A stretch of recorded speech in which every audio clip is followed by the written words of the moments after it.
I'm Nassau County Executive Laura Curran. I am joined by Deputy County Executive for Health and Human Services, Kyle Rose Lauder, Commissioner of Consumer Affairs, Gregory May, and Health Commissioner, Dr. Lawrence Eisenstein. The number one job that we have in local government is to protect the health and the safety of our residents. The county and the state have already taken decisive action to prevent irresponsibly marketed vaping products from getting into the hands and the lungs of young people and children. I am supporting legislation filed by legislator Arnie Drucker to ban flavored vape products in the county.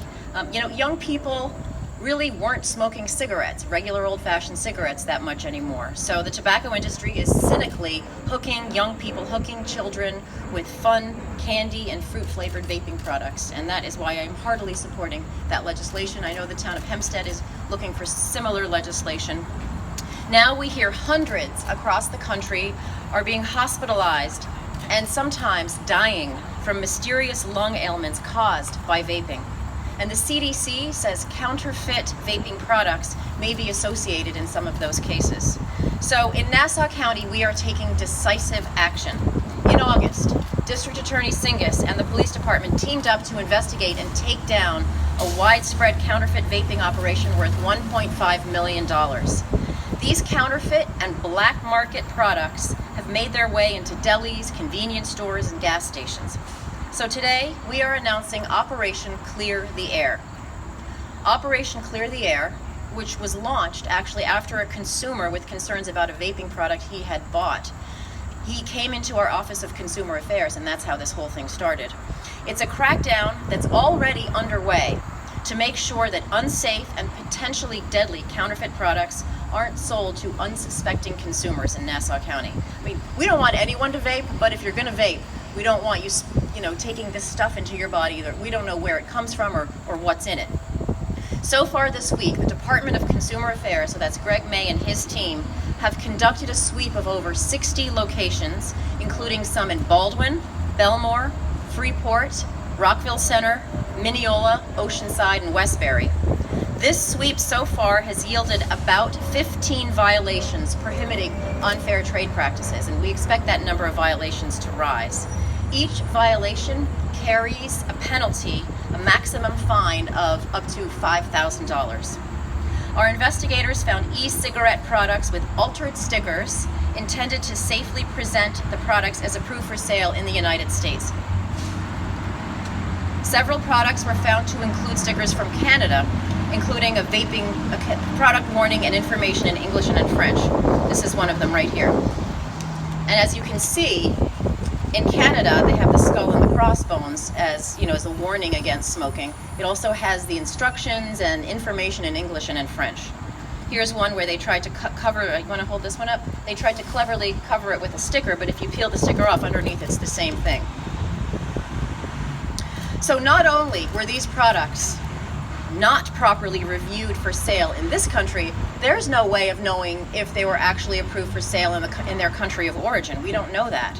So any Nassau County resident who has purchased a vape product labeled for sale in a foreign country should contact the Department of Consumer Affairs, and I'll give you the number. It's 516-571-2600, or they can fill out a consumer complaint form found on your website. If you think you found counterfeit, please call us. The Department of Consumer Affairs will need a copy of the receipt, as our first guy so helpfully gave us. So you'll need a copy of a receipt as proof of purchase and the original packaging that it came in. So we're warning consumers to read the fine print. Look at what you're buying, look at what you're consuming. And we're also warning businesses that we are out there, we are investigating, we will continue to be out there, and we will hold you accountable. So with Operation Clean Air, the county is continuing to take decisive action to protect our residents. With a little more detail on Operation Clear the Air, I would like to introduce Consumer Affairs Commissioner Greg May. Thank you very much, County Executive. I don't have much to add to the County Executive's remarks. I do want to say that the Department of Consumer Affairs and obviously County of Nassau takes this very seriously. We consider the sale of these products to be an unconscionable and deceptive trade practice for any vendors who are out selling the altered product, where they are taking the Canadian warning label and altering it to make it look like it is the American approved label. And any retailer who is selling, the product that is labeled, you can't really see it, but is labeled for sale only in Canada. We consider these deceptive and unconscionable trade practices. The violation maximum amount per fine is $5,000, and we're going to be out there every day making sure that residents are not purchasing these products in this county. Are there any questions? Yes, I'm sorry, how many businesses, where were the businesses that were selling these? How many do you think if you look at? So the businesses are throughout Nassau County. We've hit over 70 locations throughout Nassau County in the last few days. My investigators are out as we are talking, investigating as well. We've issued over 15 violations. The violations have been issued to vape shops, well-known convenience stores. We're not going to detail exactly who these locations are right now. The investigation is still ongoing, but it is really everywhere.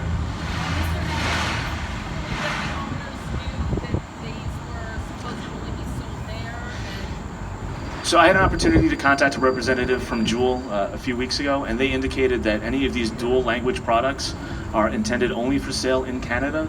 Juul announced in a press release, I believe it was in November of last year, that they were taking the flavored vape pods off the market. They were no longer accepting retail orders for these products in advance of FDA action against them, because these products appeal to underage smokers. So they had intentionally taken these off the U.S. market. These are not intended for sale in the United States, and it does say on the back that it is intended, and I can read this to you, sale only allowed in Canada. And then, of course, in French, which I won't offend anybody by trying to pronounce it. Mr. Mayor, were these locations just random? Are you doing random locations, or are they specific to complaints, or a mix of both? So the consumer complaint that we received about 2 weeks ago, we went and visited those locations. I believe violations were issued to those locations, and then we are looking at any place that is selling these products, any place that is advertising Juul for sale. We are going to be checking out. Maybe just a silly question is, why would the retailer want to sell a product that's supposed to be sold? So I don't want to speculate as to why anybody is doing a thing. However, if Juul took these products off the market and were no longer accepting retail orders as of, I believe, November of 2018, these products are very popular. On my way home every day, there's a store that advertises that they have the mango product, which apparently was their most popular product before it was taken off shelves. So that's why people are going to want to sell these things. This is the mango product, okay? And This then, one is just generically called fruit flavored, so that could be anything. And so you're claiming that these retailers are actually covering all this stuff up by individually by themselves?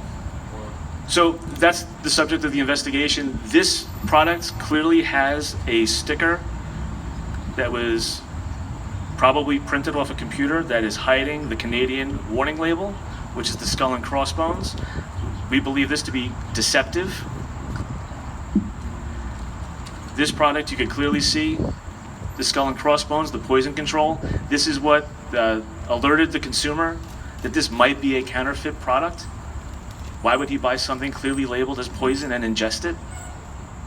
So this, we believe, is an unconscionable trade practice. This box is clearly labeled for sale only in Canada. Right, but can you be more specific? I'm not sure if I misunderstood what you said. So Juul was no longer taking orders, but it's possible, is it possible that stores order large enough shipments, or anytime we go to a lake shop to get video and we see Juul flavors, Right. is it possible that those are what you're talking about? So according to widely reported accounts at the time, I was double checking with the New York Times this morning. In 2018, November 2018, Juul indicated that they were not accepting retail orders, orders for retail sale of the flavored products.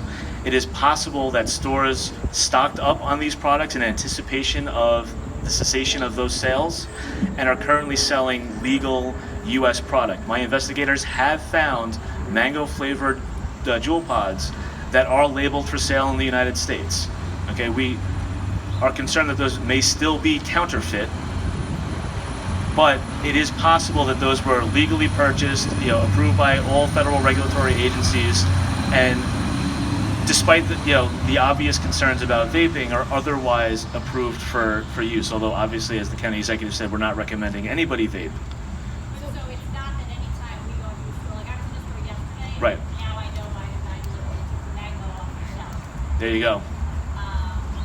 But they could be potentially legal to sell in any flavor, like black cherry, whatever. It's potentially legal to sell if it is appropriately approved by all federal regulatory agencies, right? And that's the trick here.